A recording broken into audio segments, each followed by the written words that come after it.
The Mavericks lose an opportunity for a 5-game winning streak as they fall in overtime to Jimmy Butler and the Miami Heat. How it went down in Miami, all coming up next year on the DLLS Mavericks postgame show.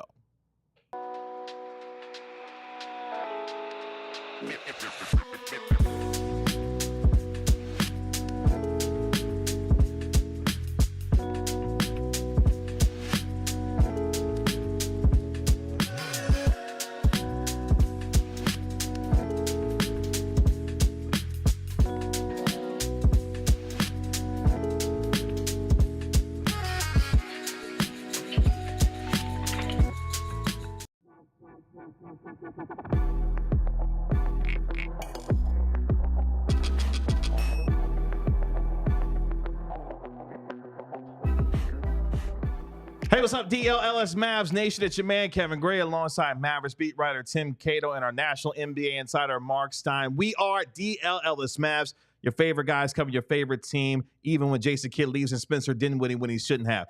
Appreciate you joining us here on the post-game show at Kevin Gray Sports, at Tim_Cato, at the Stein line, where you can always dial up the Stein line for our national NBA insider. Mavericks fall to Miami 123 to 118. Their 4-game win streak snapped on the road in South Beach, despite the fact that Kyrie Irving had 27 points on the night. The Mavericks had 6 guys in double figures, including PJ Washington with 21 points on the night as well. Naji Marshall dropping in 20 himself in the losing effort. Jimmy Butler's dunk with 4 seconds left got the game into overtime at 114.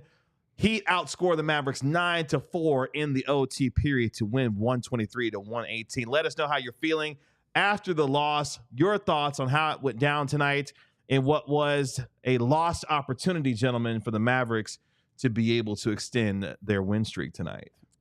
Why was Spencer Dinwiddie in that basketball game? $100 million question we will continue to ask. I don't know. I think I do. Yeah. Because as unsightly as this line is, and there's some crazy things in this box score, but nothing quite jumps out like 1 for 12 from the field, 0 for 9 from 3-point range. But I'm going to have to believe that the justification would be that he's not afraid of the moment. In Oklahoma City, he just made the 2 huge threes. And, you know, he did take the shot at the buzzer that went in and out. And if that goes in, he's the hero, and this is a completely different show. So, again, I'm reaching, I'm straining to find these justifications. But that would be my prediction of if we were trying to surmise what the answer would be. I mean, it wasn't like Quentin Grimes had an incredible night. I'm going to acknowledge that. It's not like Klay Thompson had an incredible night. Klay Thompson was good, 15 points, 12 shots. It's just I don't know. And quite frankly, it wasn't like Kyrie Irving had a great night. Kyrie Irving made up for some slander he would have received if this game had ended in regulation or had ended with about 4 minutes left to go. He came through and he was the star player that Dallas needed him to be. I thought, and it's tricky with Kyrie. Kyrie has this thing where, you know, to some degree, he is modulating how much he can give in any given game, right? You know, it's basically the idea that he cannot be the superstar for all 4 quarters. And so he turns it on at certain moments. But I thought up until the final few minutes of the fourth quarter, he was not having a good game. And it's that very familiar feeling of wanting Kyrie, wanting someone that talented, a player that good, to be a bit more decisive. And he wasn't that up until the end. And so I understand pairing Spencer Dinwiddie, who I think it is fair to say, I guess at least outside Naji Marshall, he is the most competent shot creator on the roster. He's the one guy who gets downhill, gets into the paint at times, or at least theoretically, he's supposed to get into the paint and create advantages. And when Kyrie is not having the Kyrie night, I understand that you want to, you know, supplement that a little bit with a player like Spencer Dinwiddie. But then Kyrie was having that night, and Spencer Dinwiddie stayed in. That's what I don't get. Like that at that point, and literally Spencer Dinwiddie is in there taking shots away from a Kyrie Irving who's finally producing. I don't understand that one. I'm really at Like, a loss for yeah. words because you look at that fourth quarter. Kyrie Irving goes 5 of 8 in that fourth quarter with 14 points. He is leading the charge and the Mavericks to be able to have an opportunity to win this game. Even Naji Marshall in that fourth quarter played 11 of the 12 minutes with 3 of 6. He had 7 points. Spencer Dinwiddie in that fourth quarter alone went 1 of 6 from the field and 0 of 4 from downtown in that period. He had 5 points, 3 of them coming on free throws. So again, I don't understand. Maybe it was the 7 assists and the 2 steals that Dinwiddie had in this game that he felt like Kid could keep him in there in that game.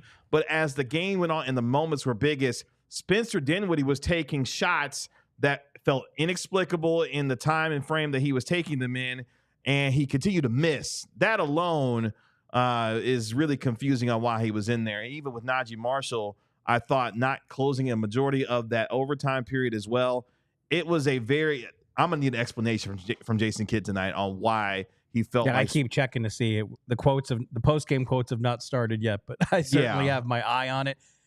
But also, I mean, just the lost opportunity. You had to finish this thing in regulation. The minute it went to OT, you couldn't feel good about it. And let's be honest, I mean, Butler should have hand-to-hand one at the end. And Kyrie Irving has been sensational offensively this season. Our friend Landon Thomas tweeted it yesterday. There's only 2 guys in the whole league who are scoring 20-plus points a game, shooting better than 50% from the field, both from the field and from beyond the three-point arc. It's Kyrie Irving and Jokic. Those are the only 2 guys in the whole league. The one smudge on Kyrie's season so far, and I'm sure he would tell us this, and the look of disgust on his face when he missed that first free throw. Yes. Goes to the free throw line. If he makes 2, at worst, you're in overtime at that point, and he missed the first, and he couldn't believe it.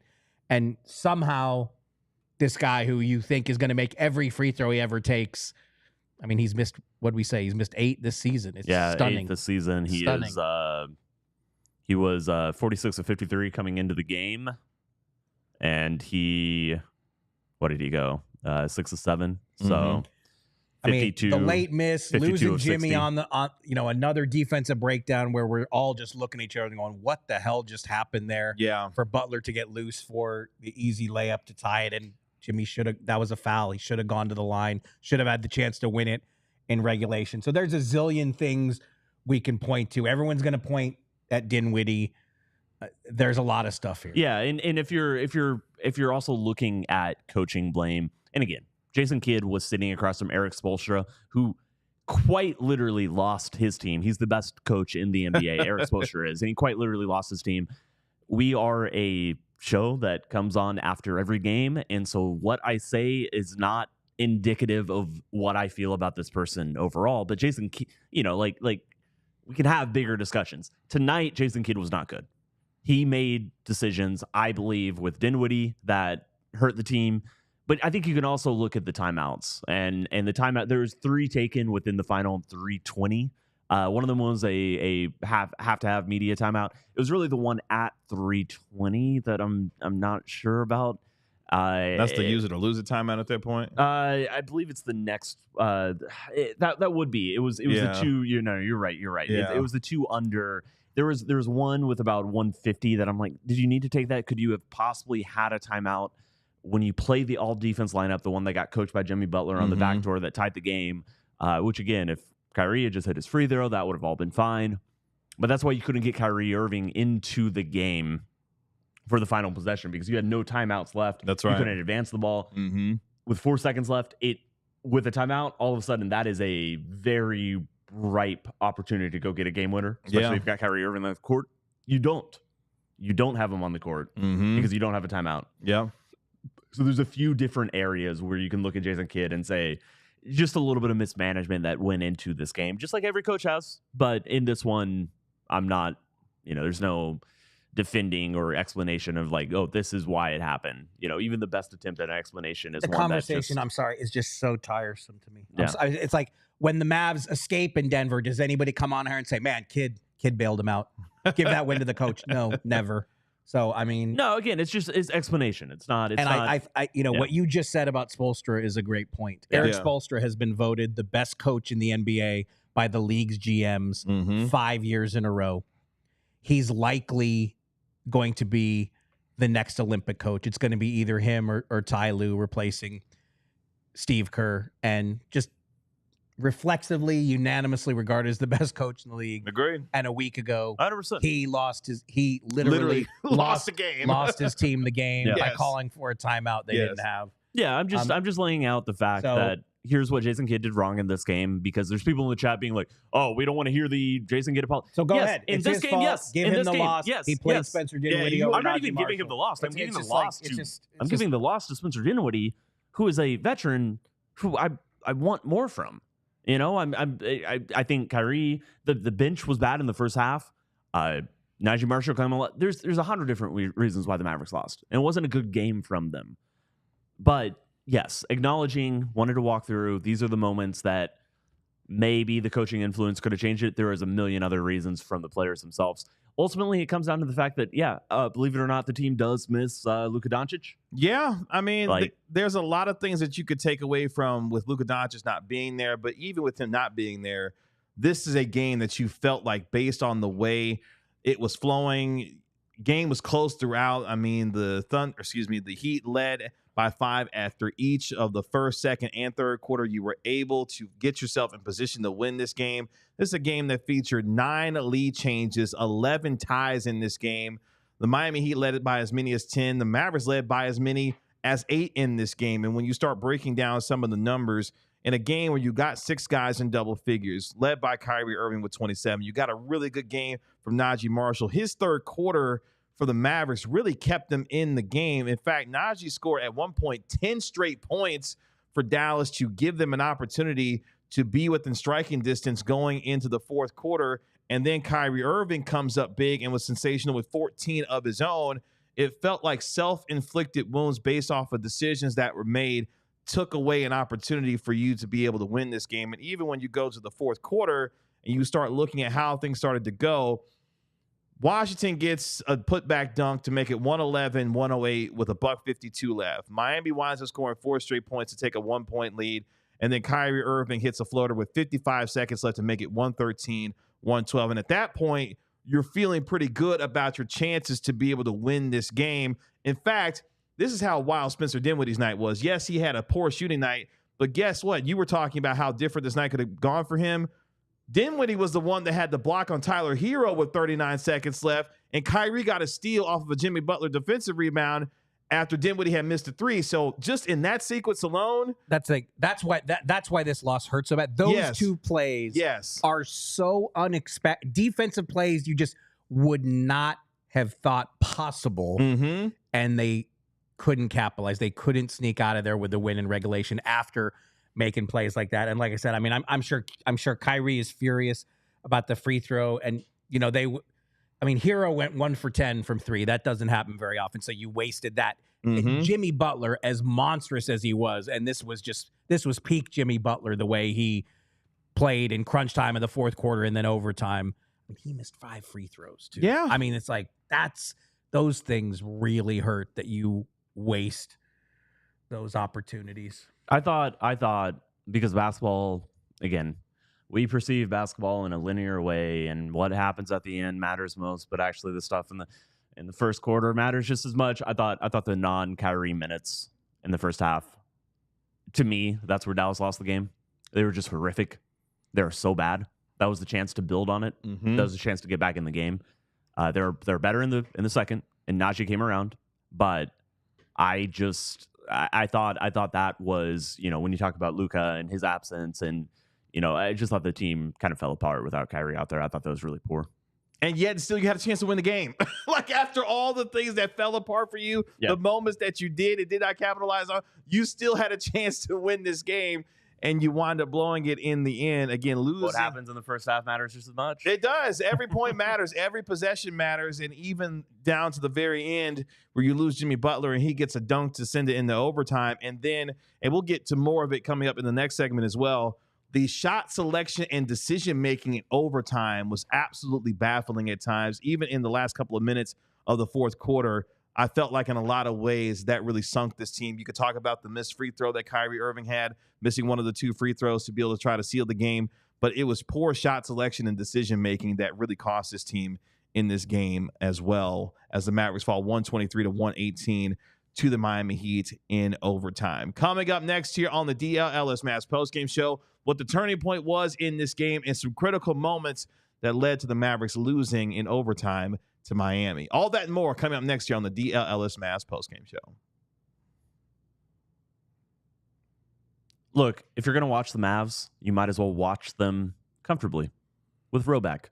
Roback Activewear. It's quite simple. It's the best fit. It's the best feel. The quality of the gear just speaks for itself. Their performance polos perform better in the heat than any other polos. They're moisture wicking, so the polo doesn't stick to you, and they have a nice stretch. Sure, it's cold now, but it's still great for the gym. Their everyday shorts are also perfect for the combo of a day on the move, but they look clean with the comfort of an elastic waistband. With fall right around the corner, fall is here. What better item to prepare for the season than adding one of their performance hoodies to your closet? They're the softest items I own, and you won't want to take them off. So use the code DLLS Mavs 20 for Roback.com for a generous 20% off your first order.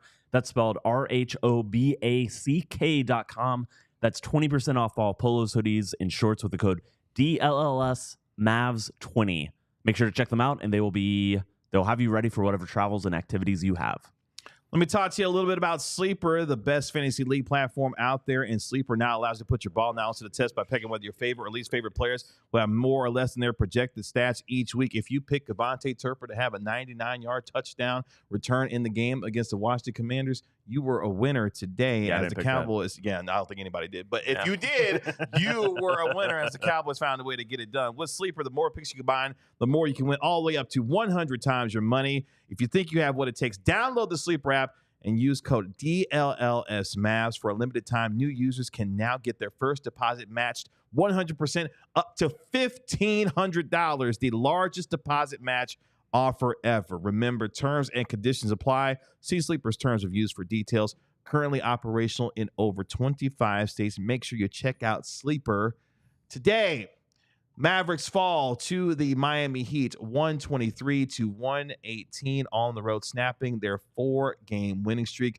Mavericks have to put it behind them quickly as they get back on the floor tomorrow, as they are on the second night of a back-to-back when they take on the Atlanta Hawks. Let's get into some of the moments that were the turning points in this game, some critical moments that defined how the Mavericks lost this game to Jimmy Butler and the Miami Heat. Obviously, we start in the fourth quarter and in overtime, because it felt like the Mavericks, who had been scratching and clawing, gentlemen, to get back into this game, really gave themselves a chance. Kyrie Irving was sensational, Tim, in that fourth quarter with 14 points and really put his stamp on the game. The reason I bring that up is you had said at one point, hey, man, the game is falling at Kyrie's feet right now, and the way that they're not handling business, but he was able to respond with a big fourth quarter. Yeah, before those 2 consecutive threes, I thought Kyrie was just not engaged enough, not decisive enough.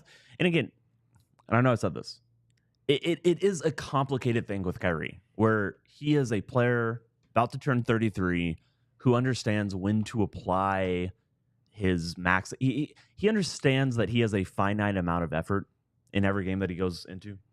There's so much control and weight he can exert in any given game. And sometimes he knows he has to draw back a little bit and not expend all of it, let's say, in the closing minutes of the second quarter.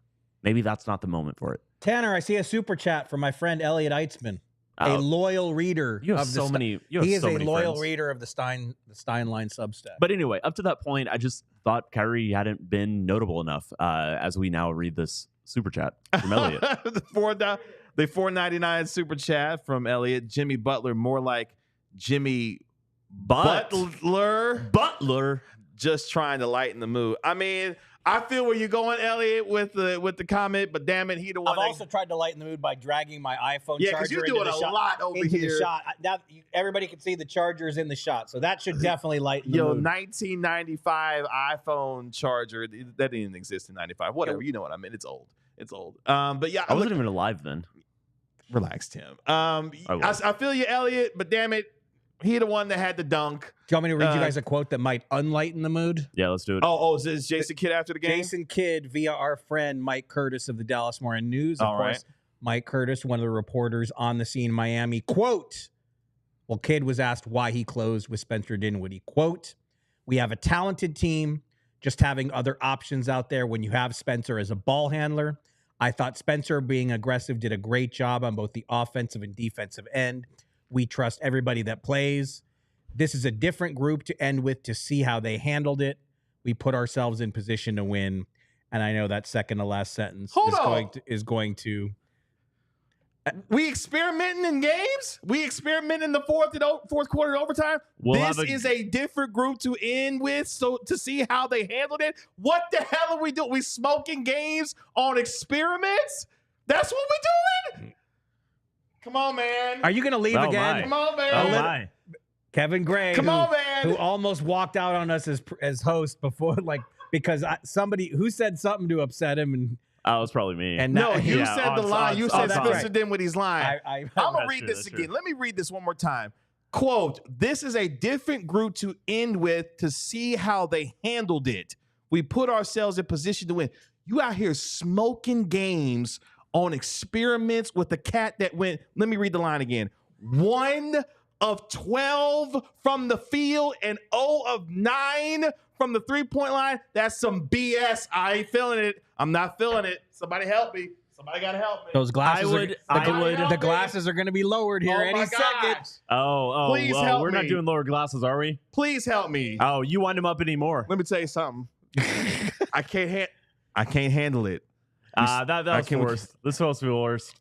The lower glass, it has to be like an organic thing. Put the camera back on me. I'm going to take them all the way off then, damn it. Wow. I cannot believe, again, I'm going to say it for the third damn time. We smoking games on experiments to see how cats handle situations. Spencer Dinwiddie played for this team in 2022 and was part of a Western Conference Finals where you know he can handle the situation. It wasn't his night tonight, damn it. Why would you have him in there knowing the shot selection he was taking, knowing the shots that he was missing, and you benched him and not having Naji Marshall there? Help me out. Somebody take this mic over.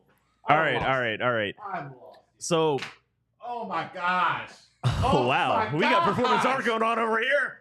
Oh my God! I do think that Cato's lifted the mic off the table. Oh yeah, man. yeah. Oh, Bobby my Carellis God. Rader, why are you not here tonight? Oh. It's as if Bobby Carellis Rader knew that this was going to be a Dinwiddie heavy show, and somehow recused himself from proceedings. Wait, put the camera.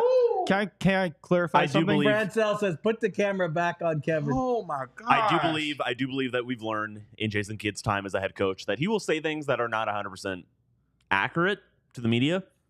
Most coaches do that. I don't know. I do not believe that Jason Kidd genuinely played Spencer. I do not believe that Jason Kidd went into this game saying, well, if it's close, it's going to be a Spencer night. I don't think that's how he made this decision. I think he made this decision because he felt like the team needed another ball handler out there.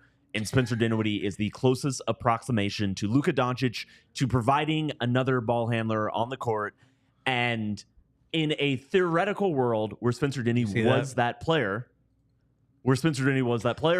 maybe it would have been the right choice. And I are in total agreement. The problem is that Spencer Dinwiddie was not that player. I also believe that that's the reason why, because in a game like this, a really well-coached team like Miami, they locked in. They're going to make Kyrie work. They're going to make his night as miserable as possible, and that's why they wanted the extra ball handler. But I'm with Tad.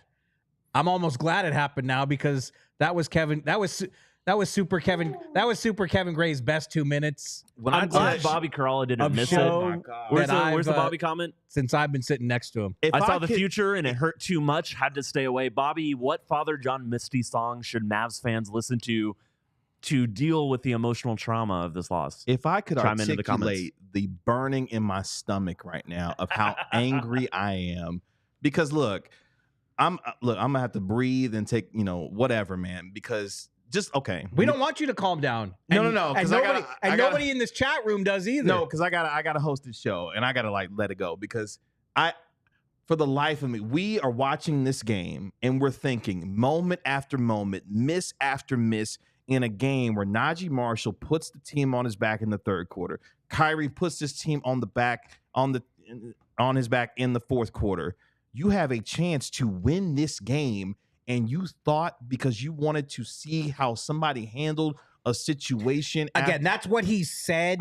And I can only take him. I don't think that's what he really did. I can only take him what at he his word. said. That's what I'm saying. I can only take him at what he said. When Quentin he said what he said, and that he has to, and he's gonna have to live with and the I'm quote. not even saying you had to have Quentin Grimes in there because he didn't have a great game either. When Quentin Grimes was a DMP, it was said that the reason that he was benched was to give Jaden Hardy an extended run out. Do we really think that's why? No. Same as this. It was more of a, and yeah, I do think it should be Quentin Grimes, but you can make the argument for Clay. Again, if it wasn't Naji. Quentin Grimes, it could have been Naji. Yeah. Hell, it could have been Clay. Clay didn't have a great night shooting, but he did go 3 of 5 from the 3-point line. And the line about what was it? What is the line? We have Which a one? talented, just having other options out there. When you have a Spencer as a ball handler, I thought Spencer being aggressive and did a great job on both the offensive and defensive end. He must have to be referring to the block shot that he had on Tyler Hero with 39 seconds left, because that's about the only thing that I can really think of that was of note that Spencer Dinwiddie did well on the defensive end. But again, being aggressive on the offensive end, that's great. He's smoking 3-pointers left and right. At some point, you've got to sit the cat down and say, man, that's not your night, my guy. You did well in spurts and in moments when we needed you, but somebody else, Naji, somebody else, Kyrie, somebody else, Clay, somebody else who can make a shot needs to be in this moment. And for him to not have that other person in there, that doesn't make sense. I can't excuse it. I don't know what it is. They tried to explain it. It still don't make no damn sense that Spencer Dinwiddie was in there when he shouldn't have been. That's all I got. The team misses Dante Exum. That's a great point. No, but he been out. I'm going to push back on this. But Only he's been because of out. this. So Obviously, Luka's not there, but certainly Exum is a two-way player and does some thing. He's another good ball handler, better than a lot of guys in this team. But guard is the one position where these guys should be able to withstand even 2 injuries. They have 6 guards. I mean, this is the one spot that they should be able to weather when they're missing somebody. So to say, okay, they didn't have Luka, I'm with you on there. But well, Jaden Hardy's been bad this season. I want more from him as a player. He's someone who I've very much enjoyed as a prospect, as a player. Is his potential. He's somebody who is the sum of his season he's taken a step back? It feels I hate to say regression, but it feels a little bit like that. It really does. He is just a lot of it is just if the 3-pointers went in, he'd be having a way better season. Some of it is as simple as that, and the 3-pointers are going to go. He didn't become a worse shooter, but the way that the lack of 3-point shooting has spiraled into every other aspect of his game is just, it's rough, man, because they need a better version of him out there that would alleviate a lot of the issues that they have, that would give you a second option to play in place of Spencer Dinwiddie, to play in place of Quentin Grimes, who, is for unclear reasons, an enemy of the team. That was dramatic, but okay, let me take another deep breath, because let me go back. I'm going through my notes. I'm trying to figure out what the hell Jason Kidd means by what he said. Okay. So let's go back to the beginning of the 4th quarter. Okay, Naji Marshall and Spencer Dinwiddie had 10 of the Mavs' first 12 points. Mavericks outscored the Miami Heat 12-7 in the first 4.5 minutes of that 4th quarter to tie the game at 96. Maybe that's the spurt that Jason Kidd was talking about in terms of the offensive aggressiveness, because him and Marshall was able to get the Mavericks back into the game. And again, you're tied at 96 with 7.5 minutes left. Maybe that's some of what he's talking about there. But again, that still doesn't warrant, based on what he started to do as the game went on, to continuously leave him in there. He helped you get back into the game. Cool. No harm, no foul, no problem. But at the same time, how do you justify that based on the shot taking? And again, this segment was starting off with the shot selection and decision making that was being taken by the Mavericks. I'm sorry, I feel like I'm taking over. So I'm not Tanner, trying to. Can you throw Joe Mama's quote up on the screen for us? oh wow, Who? Joe Who? Mama, right there. Oh, okay. Yes, thank you. Can we make that a drop? So please, I'm begging. Thank you. I was like, begging. who? I'm begging. Because he said it. I was like, wait, what? Who? I'm being very respectful. No, What if you're right. What if his name is Joe Mama? That's his No. legal name. That's you fine. can't lie on the That's internet. fine. It's just the way you said it and it coming out of left field for me that had me thrown off just a little bit. That's all I'm saying. Can we get real here, though? Hardy brings you one thing. offense. That's it. It's not a double standard, okay? The ball handling is the Mavericks were ball handling shy in this game, and that's why Dinwiddie got this opportunity. We can say it's the wrong decision. We can say that Dinwiddie was left in way too long. Blame the coach for the loss if you want, but it's not a double standard. Hardy does not give you, he doesn't run the team the same way. He certainly is not going to be blocking a key fall away by Tyler Hero in crunch time. I don't know how Dinwiddie did it. That's not his specialty exactly either. Sure. But it's like, do we really think there was a double standard here? Yeah, and look, he had a bad game. He had a better game than 1 of 12. Like that 7 assists didn't come out of nowhere. He was moving the ball a little bit. I get how the ball movement and the ability to dribble, ability to provide secondary ball handling. Again, I get how Jason Kidd got from point A to point B. I get it. It makes sense to me. It's just I would have pulled the plug way sooner when it was very clear that the threes aren't going. And then, even was it early in overtime that oh my gosh, he took that pull up?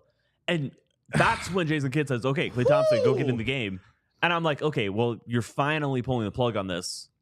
And Spencer Dinwiddie took a three-pointer on a step back with 1:58 left in overtime with the Mavs down by 2. And I'm sitting there thinking, what the hell are you doing? Again, another bad shot and bad decision-making by Dinwiddie in that moment. And then he missed another 3. Again, this one was a little more wide open. He missed that one with 53 seconds left. All in all, Dinwiddie went 0-4 from 3 in overtime. Now, granted, the last 2 shots he took, it didn't even matter if they had went in or not. The game was already decided. The point still remains. Joe Mama insisting that is his real name. Yeah, by the way. Yeah. Just to be How clear. dare you? Hey, congratulations. Joe, I always believed in you. From the start. I never doubted once. Well, Mama said take out Spencer Dinwiddie, and Jason wouldn't listen, and that's how that game went down. Let's take our next break here because I got to cool off here on the DLLS Mavericks postgame show. Tim Cato is going to save this program with some really astute news and notes, and then a little bit later on, Marc Stein had a fire piece today. That's good, Marc Stein, about Mark Cuban and why he can't go to Mavericks road games anymore. Good old man. That's basically what I said. That is basically what I said. Fire means good old person. That's all coming up next here on the DLLS Mavericks postgame show. That was a fiery rant, fiery segment from Kevin Gray.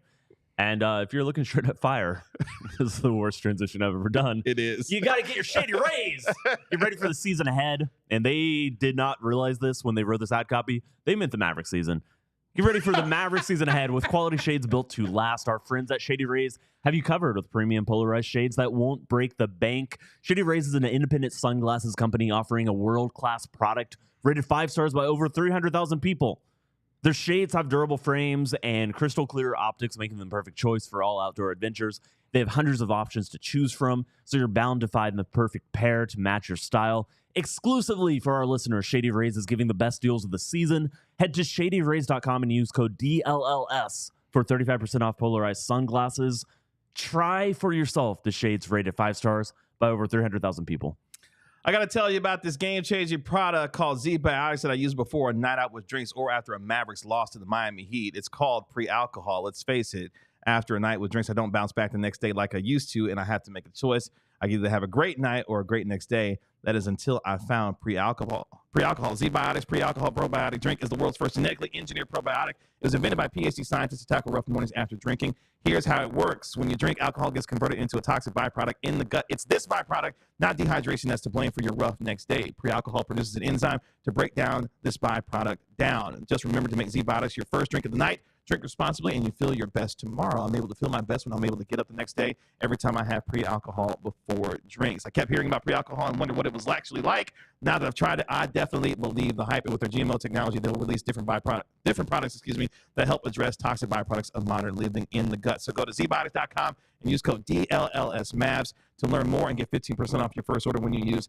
code DLLSMAVS at checkout. Z-Biotics is backed with a 100% money-back guarantee. So if you're unsatisfied for any reason, they'll refund your money, no questions asked. Check out Z-Biotics today.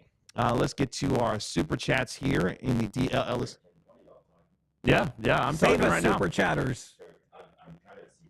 Oh, we okay. Are we fixing all the good? audio? Save us, super chatters. Okay. As long as Kevin Gray's epic. Oh my God, is it 2012 again? As long as his incredible rant was recorded in posterity, then I'm okay. Okay. We're taking a little break here, but we're coming right back. Don't worry about us. We're gonna be here. We're not going anywhere. We're not still going here. anywhere. We're still here. We're all.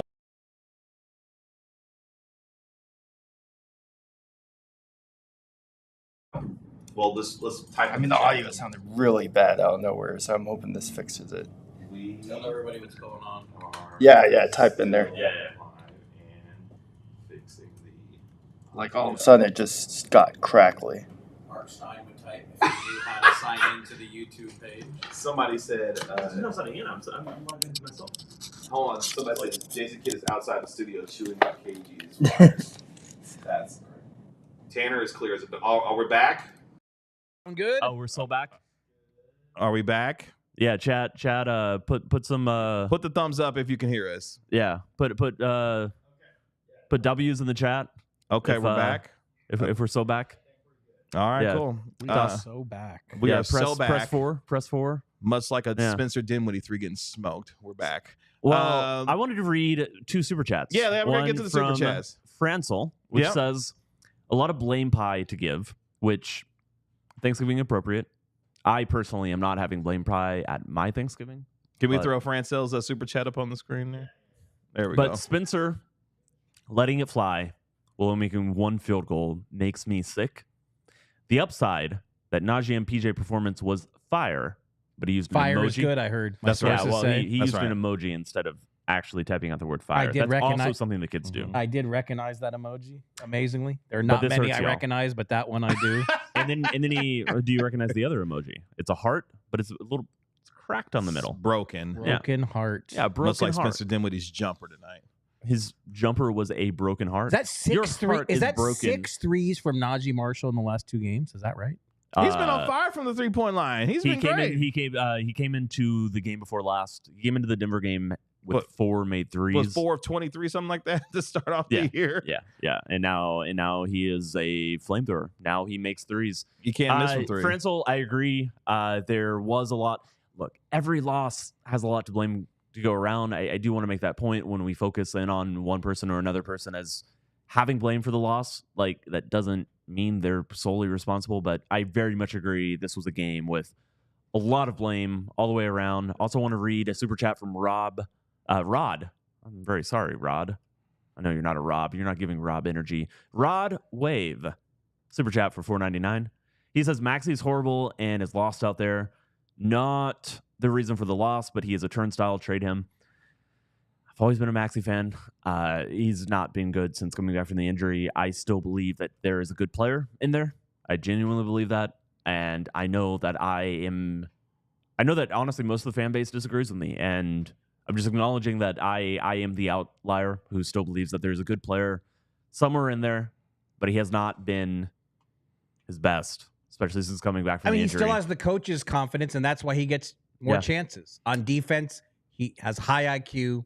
He's one of the best communicators they have defensively. So those are the kinds of things that are going to get you second chances. Is he struggling? Has he been struggling to recover from this injury? No question. There's no getting around it. And I think he's struggling a little bit to come to grips with the fact that he can't stay healthy. I think that's a little bit of what's happening here as well. And I get it. You know, if you're, he's 32, 33, and every single season, he hasn't played 60-plus games in a season for like 4 years. It's been a while, yeah. It's been quite some time. And I think some of his struggles come from just the idea that he doesn't trust his body at times. So that's a tough thing. I don't know the right answer for that. I would like, because I still believe he's a good player, I would just like for a perfect run of health, but this is not something that seems possible for this guy. I will just remind people, he was the best center on the team in the first round against the Los Angeles Clippers. That is an objective fact. Yeah. He was the best center option they had, and he helped them win that whole series. And so there's still value to be gotten from the best version of Maxi. It's just that the best version of Maxi is somebody that we see less and less and less. And I understand that the frustrations come because of the inconsistency of that best version of him. Let's look at some of the numbers from this game, because in a game that had one team score 123 points and another one score 118, these numbers shooting-wise are ugly from both teams. In fact, the Mavericks shot just 42% from the field, going 44 of 105 from the field. The Miami Heat went 46 of 107 for a 43% clip. Mavericks went 10 of 40 from downtown, Spencer, as they shot just 25% from three. Miami shot 34%. Going 14 of 41. Miami also went 17 of 27 from the free throw line. And that's what really hurts. In a game where the Miami Heat missed 10 free throws, going 17 of 27, shot less than 45% from the field, shot less than 35% from three, you out-rebounded them 59-47. You were able, in a lot of ways, to have opportunities to win this game. And here's one of the funniest statistics from tonight's game. The Mavericks had 9 3-point play opportunities. They had 9 and 1s tonight. They went 6 of 9 on those opportunities in this game. PJ Washington had 5 of them alone in this game. I thought one of the bright spots of this game, PJ Washington continuing to attack in the post and on the baseline, making sure that he is getting his game going offensively and getting downhill into the rim. There were a lot of guys that were attacking the rim to give themselves opportunities for and ones, and they had, as I mentioned, 9 of them going 6 of 9 in those opportunities. But in a game where you felt like you were able to handle yourself defensively in a lot of ways against Miami, shots weren't going down, and shot selection, more importantly, doomed you in the moments that mattered most in this game. And that's why we're talking about a 5-point loss in what should have been, in my mind, a win for this team in the way that they played in certain aspects of this game. Do I dare recite another Jason Kidd quote? Even though this one, I think this one, he's actually, I think we'll put him in total agreement with our fiery host. Okay.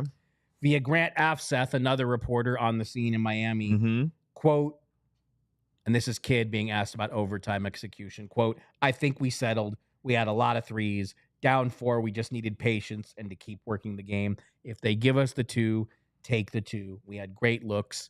They just didn't go down for us." Jason Kidd also said, and he was asked about the difficulty of finding closing lineups without Doncic. This comes from Mike Curtis. Once again, it's not tough, the difficulty of finding closing lineups, Jason Kidd says. It's not tough. I think it's a great experience. And there's experience again. There's that word. Let me read this out loud without intersecting my own my thoughts. quote, Kevin would have just moved on to the next topic. Your quote is going to just whoosh, whatever the Okay, I'm reading the quote straight through. It's not tough. Do we have like a set? We need a sound of like a match being struck. I think it's a great experience. It's a positive because you never know with foul trouble or injury. The bench has been a positive since Luka's been out, but unfortunately tonight our bench was not in the positive. And that's literally true. Every bench player was a negative. Every starter was a positive by plus minus. Jason Kidd continues, our starters kept us in the game, but you just never know who's going to be able to play. This is a great lesson learned for all of us. I don't think that's one of the... I don't think that's... I really don't think that's just like experimentation stuff. I think that's mentality stuff. I think that's Jason Kidd saying, you know, it's just basketball at the end of the day. You know, it's not, you know, nobody's dying. I think that's a nobody dying quote. I don't think that's a Jason Kidd did something specifically at the end of the game to see if it's going to work in March. I think it's a nobody dying quote. So nobody dying was the quote that a lot of people got mad at. I lost. So if you want to get mad, too. if you want to get upset in that context, I am green light. I am giving you the thumbs up in that context. I do not believe that Jason Kidd is literally just doing bits. Kevin is at the all end of us game. right now. I genuinely do not believe that. Super Kevin Gray is all of us right now. I appreciate you, Rolex. Can you throw up Ardell's chat? Because that's the way I feel right now. Yeah, I missed that. What did Ardell say? Jason Kidd is wasting wins on Weird Science. Weird Science. One of my favorite movies. One of my absolute favorite movies. What? That's a movie? Can you go back didn't know to that? what was the third line in that? You Weird don't. Science is a movie? You're kidding. You're playing me right now. No, I'm not. Super chat. Is this about Flubber? Is he playing? He's playing me, right? Is this about Flubber? Even though it was way before your time, you've heard of this movie. Weird Science? That's a movie? That's the name? I don't know. Oh, okay. I'm a child. I'm not supposed to know adult business. You're okay. I have been very sheltered throughout my entire life, and God willing, I will continue to be that way. Don't reveal things about the outside world to me. I'm trying to hold it together because, again, like Now I'm trying to hold it together. but I just look. Jason Kidd has taken this team to at least the Western Conference Finals 2 out of his first 3 years here. This team went on a terrific run to the finals last year, but one of the bits that I am tired of when it comes to this team is experimentation with lineups and smoking wins and opportunities in the sake of trying to find different things and doing it in regular season games when you're trying. Look. Well, hang on. I've just made the argument that's not what he's doing. That's what he says at the podium. I can only take Cat at his word. And that's what I'm saying. That's Like, all where I you can weigh do. in on this line of argument that maybe it's not exactly what he means. And that is a fair response, Kevin. Like, I am 100% with you. Because he's saying it, that's what he means. That is totally fair. Yeah, like if he want to come back tomorrow with a different explanation, a la Micah Parsons, I didn't throw my coach under the bus, although you did, Micah. Like, you explain it to me like I'm 5 tomorrow. But tonight I got to take it at your word. And for me, I'm tired of the bit. This is not a Western Conference you can afford to play games in. This is too good of a conference. This conference is too competitive for you to get out here and feel like you can smoke games away with experimentation in a game that you've got to have. I know it's only the 17th game of the year, but as this season goes on and on, these games matter. The loss against Utah, hit the ding, matters most in the season down. Thank you. We have a ding now? Yeah, every time I talk about that Utah loss. When did that happen? You've been here. No, I haven't. You have been here. This is the first time I've ever heard the ding. Well, hit it again for 10. Hit it. You were again not paying attention because we definitely have one. Guys, I did not know about this. The whole point is they're hiding a ding for me. I'm over the bit. It was cute when he had, what did he play? 15 guys in the game against Sacramento that one time. That was cool. That was cute. Nice and fun. This is not the time to find experiments when a guy simply doesn't have it. That's all I'm saying. That's all I got. We're about to take a break. We got to take a break. Tanner said, "Wrap the ass up." Okay. Wrap it up. Let's pop over to a little break. We're gonna take our final break here on the DLLS Mavericks post-game show here as we discuss more. I don't know how much more of this loss that the Mavericks suffered to the Miami Heat. Plus, our guy Marc Stein wrote a fantastic piece today on why Mark Cuban isn't going to road games anymore. I'm sure he decided that tonight wasn't a good one to go to either. And Mark's going to tell us why. Coming up next year on the DLLS Mavericks post-game show.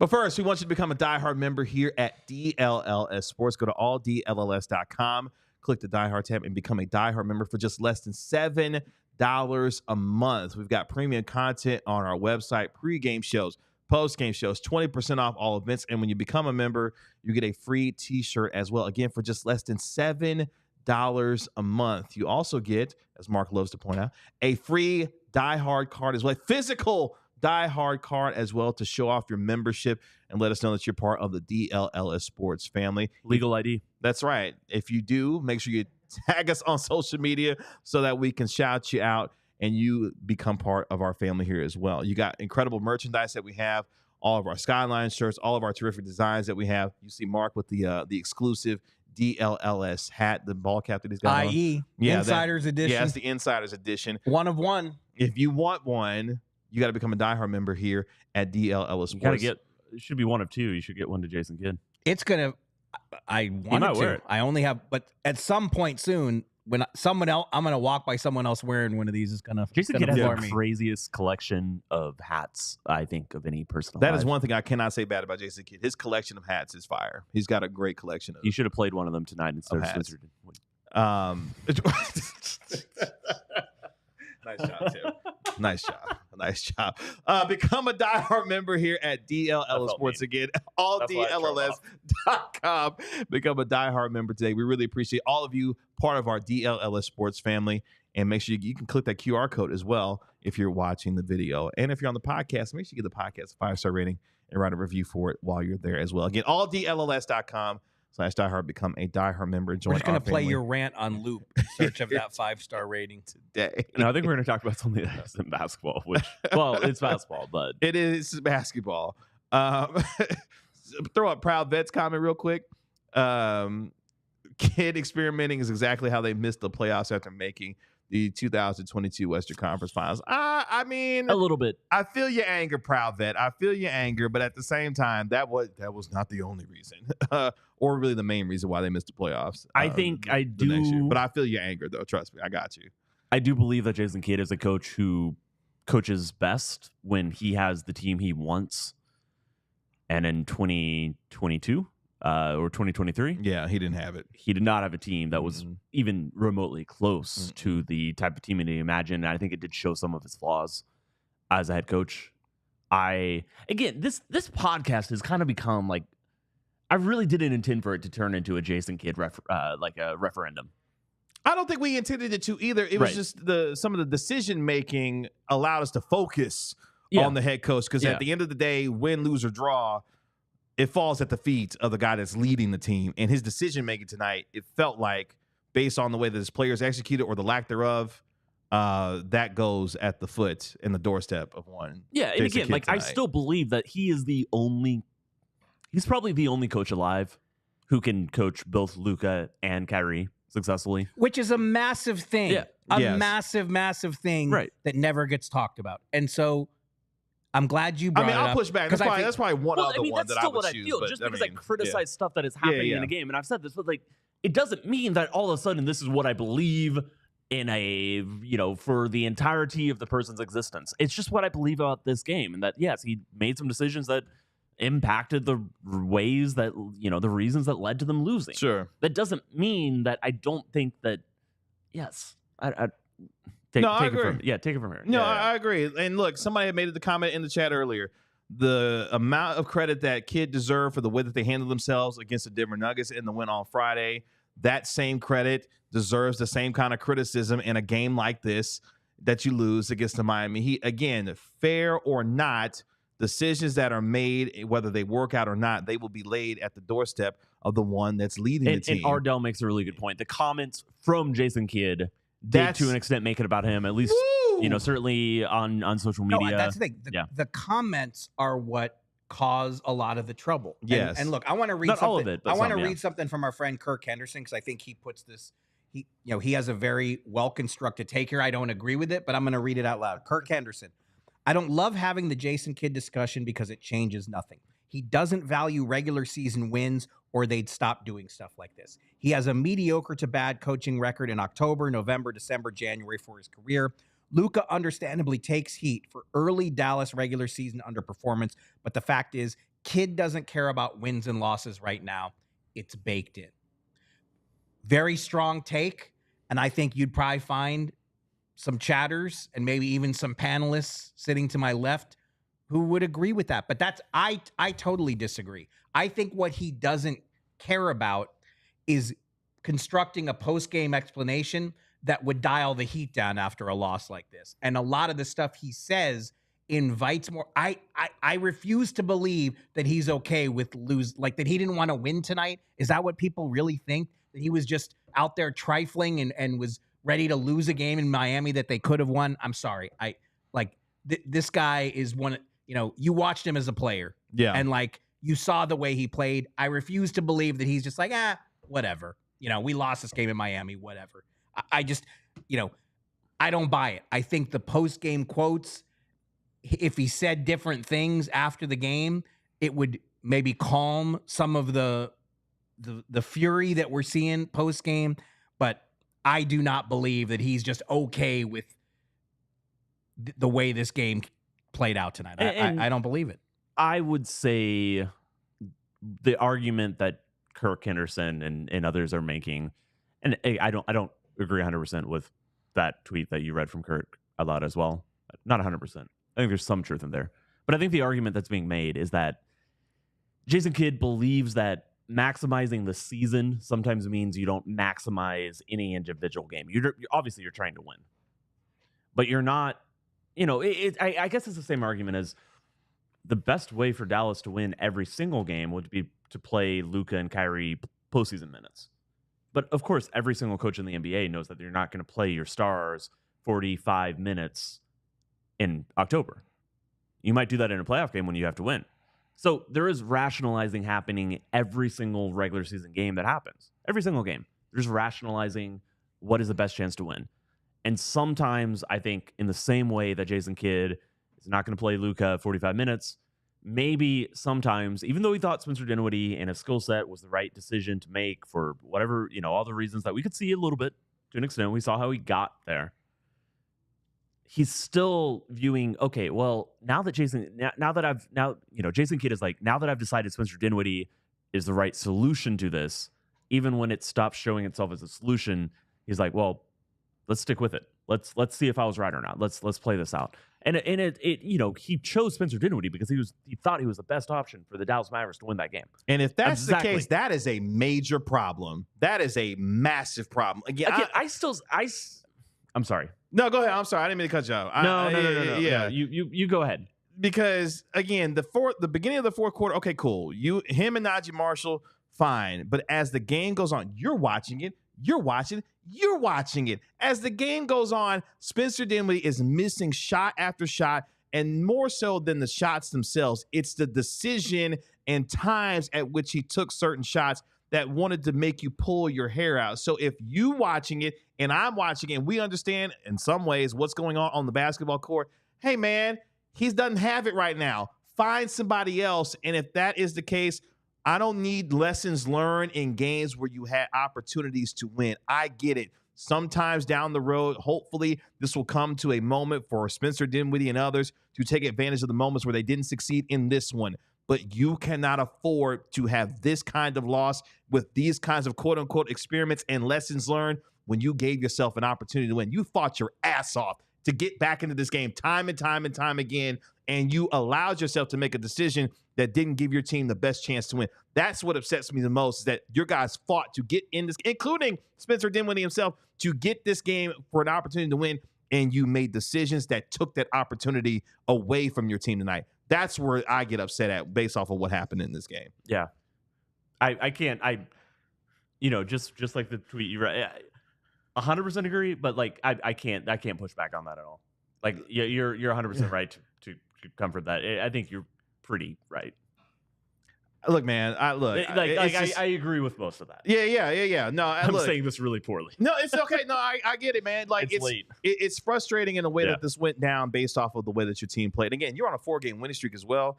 And obviously you're on the first night of a back-to-back. You got Miami tonight. You got Atlanta tomorrow before you come home to take on, the New York Knicks. It's a tough loss. Every game is a tough loss when you lose it in certain ways. It's one of 82. Hopefully they can learn and bounce back from this. That is the positivity I will take from it, that there were really good performances. PJ Washington, excellent once again for the most part in this game. Naji Marshall coming around, knocking down three-pointers. There are things that were really positive and fun in this game. It just is a shame that your head coach in certain ways took away the opportunity to win. But it didn't matter because for Marc Cuban, Stein, he wasn't there to see it anyway. And in fact, he won't be there for road games at all going forward when it comes to it's interesting because I thought we'd have a lot more time to talk about this, but just the way this show kind of organically so we're gonna have to kind of do this quick. But yes, I did have, because everything I posted 2 stories today on my Substack, and the first one I talked about Kyrie's future, and we really don't have time to get into that, so we're gonna have to do that another time. But basically, Marc Cuban is approaching the 1-year anniversary of selling his majority stake in the team. It's Thursday. It's Thanksgiving. I can't believe it's already been a year. So I've been trying to get in touch with him, and I did get in touch with him today. And what he told me, I'm thinking we're just going to have a chat that I'm going to run closer to anniversary on Thanksgiving. But he told me, so I'd heard some rumblings about this, and he flat out confirmed it. The league has told him that now that you are no longer the majority owner, you cannot sit behind the bench at road games. So that's why, we haven't seen Marc Cuban in his customary spot right in the shot when you see the Mavs bench at road games. And that's why, at home games, he still sits in his baseline seat, the same seat he's basically had since the AAC opened before the 2001-2002 season. But he has not been traveling because the league said you are no longer. And it's funny, Cuban admitted in this chat we had, even the 20-odd years he did sit behind the bench, he wasn't supposed to. That was against league rules. But when he was the majority owner, the team basically, or the league basically put up with it and let him do it. But the other really notable comment from Marc Cuban in this interview. You know, he did acknowledge that he does not have the amount of day-to-day control over basketball operations that he was anticipating when he bought the team, but he said things are going well. Or when he sold the team. When he sold the team. Yeah. And he basically said, when things are going well, so I'm fine with it. But honestly, if this was the arrangement that I was anticipating, he acknowledged that no. So I really urge you, again, we're doing this super quick because Wait, no as in what? Nico Harrison is in full control of basketball operations. Yes, okay. So, Okay. you know, when the sale agreement, you know, it came out of nowhere basically a year ago, you know, the word at the time was that even though he was no longer going to be the majority stakeholder in the franchise, that he was going to retain operational control over basketball. And, you know, it is not played out that way. Now, he was involved in the summertime. You know, he was involved to some degree in some of the offseason business, but not nearly to the degree that he had been for 2 decades. So, again, we're doing this kind of fast. I urge you, sorry that we're kind of cramming this in at the end. I urge you to check out the piece on my Substack. Check out both my pieces on today's Substack because there's a lot of Mavs stuff in there, and we'll keep talking about it. It's not like this is the last chance for us to do it again. Yeah. The anniversary of this momentous transaction in team history. I mean, Cuban was a year ago, if someone asked Tim or I or you or Bobby or producer Tanner or anyone, would any of us have said, yeah, Marc Cuban selling the team? Nobody would have expected it on November 15th of 2023. Well, and I think we both had tip-offs. I mean, okay, but yes. If you asked, at the start of the 2023-24 season, would anybody have said, "Oh no, Cuban is selling the team"? No. So it was a league-shaking surprise, and you know, for years and years, his mantra, the mantra from Cuban was, "I will never sell this thing." Mm-hmm. So obviously that changed, and I think it is something that as this week goes on, we probably need to get into more because I would like to. It's a year since, you know, a seismic change in this whole organization. Dallas is going to have a boring game tomorrow against Atlanta, and we're going to run out of things to talk about from that game early in the third segment, and we will devote the rest of the time to talking about this more because I'd like to. How's that sound? Oh, boy. I think I finally have kind of cooled down. I really appreciate all of you who have joined us here on our program. Not the show we were expecting. Not the game we were expecting either, unfortunately. Kevin, that was you know, not every Maverick showed up necessarily tonight, but Kevin Gray sure did. Let me tell you something. I don't say anything that I don't full-heartedly believe, so whatever you hear me say, I truly believe everything that comes out of my mouth. Otherwise, I wouldn't be doing this job. But the Mavericks fall 123-118 on the road to the Miami Heat, snapping their 4-game losing streak. They will be back on the floor tomorrow. Will your Dallas Mavericks as they take on the Atlanta Hawks on the second night of a back-to-back before they come back to the American Airlines Center on Wednesday with a date with Jalen Brunson and the New York Knicks. So make sure you tune in to our pregame show. Just want to make sure you all saw it. The iPhone cord was here, and it will be back tomorrow night. Our pregame show will begin at 6 p.m. right here on DLLS Sports for DLLS Mavericks with tip-off at 6:30 p.m. Again, really appreciate all of you who joined us here on our program tonight. Thank you so much for having us be able to share in our misery with you as well. The mic down. For our national NBA insider, Marc Stein, our Mavericks beat writer, Tim Cato, I am Kevin Gray. I will go get something to drink and take a nap after this. And we appreciate all joining us here on the DLLS Mavs postgame show. We'll talk to y'all later. Peace. Bye. We all silly like the mayor.